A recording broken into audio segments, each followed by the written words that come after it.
Salut tout le monde. Vous le savez, quand on parle de smartphones haut de gamme, on a quelques marques qui semblent se partager le gâteau. Mais ce n'est absolument pas le cas dans le milieu de gamme. Depuis quelques années, on a vu pas mal de marques chinoises débarquer sur le marché avec des mobiles de qualité. En effet, ces mobiles ont révolutionné le marché, notamment par rapport à leur qualité-prix, qui était bien meilleure que ce que l'on pouvait retrouver à l'époque. Depuis, c'est simple, c'est une véritable guerre entre fabricants. Pas toujours facile de s'y retrouver en tant que consommateur quand on voit le nombre de téléphones différents dans les alentours des 300 €. L'un de ces téléphones, c'est le F3 de la marque chinoise Poco. Alors, qu'est-ce qu'il vaut? Eh bien, c'est ce que nous allons voir dans les prochaines minutes, puisqu'on va l'analyser sous toutes les coutures. On sera ainsi à même de vous guider à travers plusieurs points clés et suivant les attentes que vous aurez d'un téléphone portable à ce prix-là. Vous pourrez alors déterminer si ce Poco F3 est fait pour vous ou non. Pendant longtemps, on a recherché la performance à tout prix sur les téléphones, y compris ceux du milieu de gamme. En effet, le but était simple, proposer ce qui pouvait se faire de mieux, mais cela se faisait bien souvent au dépend d'un domaine, celui de l'autonomie. Rapidement, on a vu émerger des mobiles très puissants, mais qui avaient tendance à voir leur batterie fondre à la moindre chose que vous faisiez dessus. Alors, est-ce le cas du Poco F3? Eh bien, non. On peut même aller encore plus loin en indiquant que c'est l'un des plus gros points forts de ce téléphone.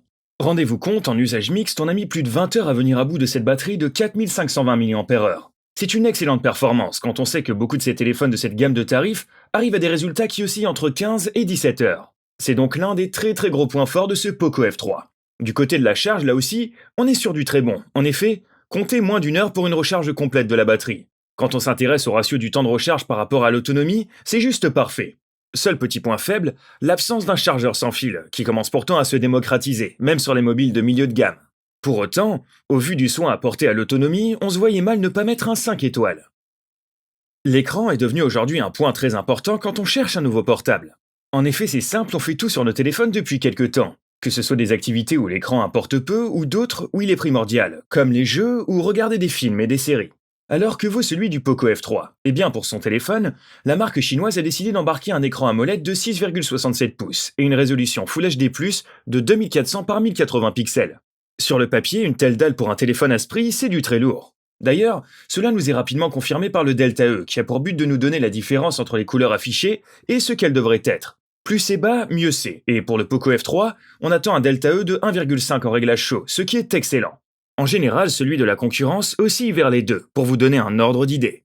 En effet, le dernier point à regarder, c'est la luminosité. Celle-ci est capable de descendre à 2 candélas par mètre carré, ce qui est très bien si vous comptez pas mal utiliser votre Poco F3 dans des endroits très sombres. De même, celui-ci se débrouille à merveille dans des endroits très lumineux, avec une luminosité maximum de 915 candélas par mètre carré. C'est simple, pour ce prix-là, le Poco F3 embarque une dalle de téléphone magnifique. Il est difficile de trouver une véritable concurrence sérieuse sans monter en gamme dans ce domaine-là, et cela mérite amplement un 5 étoiles. Pour l'appareil photo, le Poco F3 fait dans le classique pour des téléphones de cette gamme. En effet, on va partir sur un module d'appareil photo classique ainsi que sur un module ultra grand angle. Le problème, c'est que si depuis le début on ne tarit pas d'éloges sur la qualité de ce Poco F3, l'appareil photo c'est sûrement le plus gros point faible de ce téléphone, et on ne mâche pas nos mots. Forcément, au vu de la qualité de la batterie et de l'écran, il a fallu rogner quelque part pour pouvoir présenter ce téléphone à un prix relativement bas, et on sait désormais que c'est l'appareil photo qui a été sacrifié par la marque chinoise. C'est simple, l'ultra grand angle n'est pas bon, et vous allez avoir énormément de pertes d'informations pour des images qui sont assez peu convaincantes, et les choses se compliquent quand vous prenez une photo de nuit. Même chose pour le module classique, qui peine à convaincre et qui éprouve rapidement des difficultés quand il faut prendre des photos de nuit. Dès lors, si vous comptez faire beaucoup de photos, ce n'est pas le F3 que nous allons vous recommander, ce qui justifie sa note de 2 étoiles sur 5. Les performances. Pour son F3, Poco a décidé de mettre une puce assez classique dans ses téléphones de milieu de gamme, le Snapdragon 870 5G. C'est un processeur qui fait clairement le boulot, et qui est capable de largement tenir en multitâche. Vous allez ainsi pouvoir ouvrir plusieurs applications en même temps sans pour autant avoir de ralentissement, ce qui est toujours quelque chose d'appréciable. Toutefois, sur les jeux, cette puce, elle, peine un peu plus. Comptez une quarantaine d'images par seconde en moyenne, ce qui est correct sans toutefois être formidable. Pour les jeux un peu plus gourmands, il faudra par contre diminuer la qualité graphique, sous peine de voir la IPS dangereusement chuter. Là encore, c'est quelque chose d'assez courant sur du mobile de milieu de gamme, mais ce Poco F3 nous semble tout de même être un petit peu en dessous de ce que l'on peut retrouver chez la concurrence, ce qui explique cette note de 3 étoiles sur 5. Le dernier point que nous allons aborder à propos de ce Poco F3, c'est l'ergonomie, en nous intéressant en premier à l'allure extérieure de ce téléphone. Niveau allure, ce n'est pas le plus joli smartphone que vous pouvez trouver.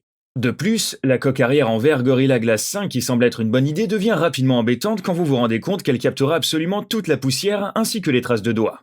Pour ce qui est de l'avant, vous allez pouvoir profiter d'un écran sans bordure, qui est désormais devenu un classique sur les mobiles de milieu de gamme. Mais c'est forcément une bonne nouvelle quand on sait que l'écran, c'est le gros point fort de ce Poco F3. Pour ce qui est du logiciel de fonctionnement, là encore, on est sur du grand classique. En termes d'ergonomie, on est donc sur quelque chose de plutôt solide de la part de Poco pour ce F3, et cela mérite une note de 4 étoiles. En conclusion, ce F3 est un smartphone un peu particulier, qui ira ravir certaines personnes, et qui ne conviendra absolument pas à d'autres. Autant vous le dire, si vous voulez faire de la photo avec, oubliez-le. En effet, on a souvent tendance à dire que sur du mobile de milieu de gamme, on a des modules de photo plutôt moyens, mais ici on pourrait retrouver un modèle de cette qualité sur un bon mobile d'entrée de gamme. A contrario, tout le monde ne cherche pas à faire de la photo. Si vous cherchez du confort dans la navigation, un bon écran et tout ça avec une autonomie qui ne vous oblige pas à recharger votre mobile tout le temps, vous allez trouver votre bonheur. Que ce soit sur la batterie ou bien sur l'écran, on sent que Poco a mis de la qualité, et on comprend donc assez facilement qu'une fois arrivé à l'appareil photo, il a fallu rogner sur le budget de l'appareil.